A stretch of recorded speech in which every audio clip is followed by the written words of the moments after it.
Thunder Rose selection test number 1. Thunder Rose is a tall tale, which is a story with untrue parts described as if they were true. Which detail about Rose helps show that the story is a tall tale? A. She works hard on the ranch. B. She is born in the middle of a storm.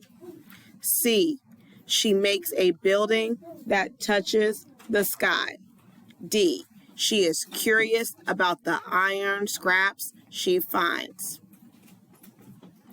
Number 2. During the stampede, Rose vaulted into the air and landed on the back of a bull.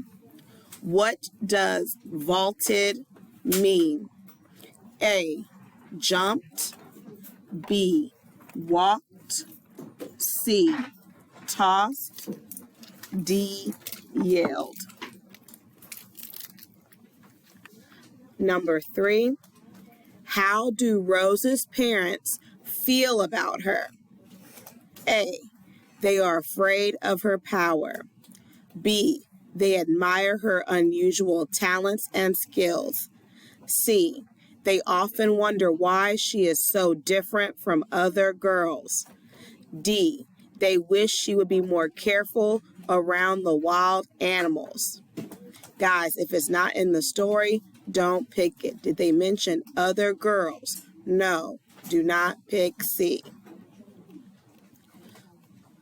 Number 4.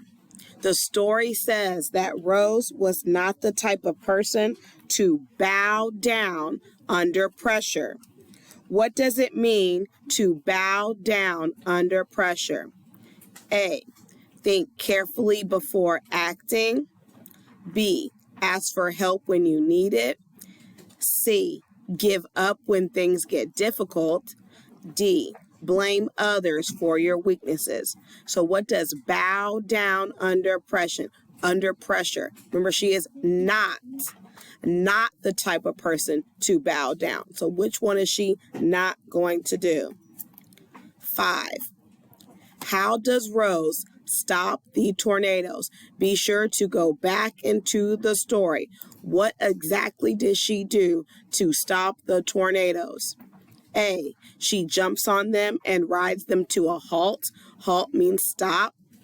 B. She chases them back to the clouds. C. She ties them up with metal rods. Or D. She calms them with her song. What was mentioned throughout the whole story of what she does to solve her problem with the tornadoes?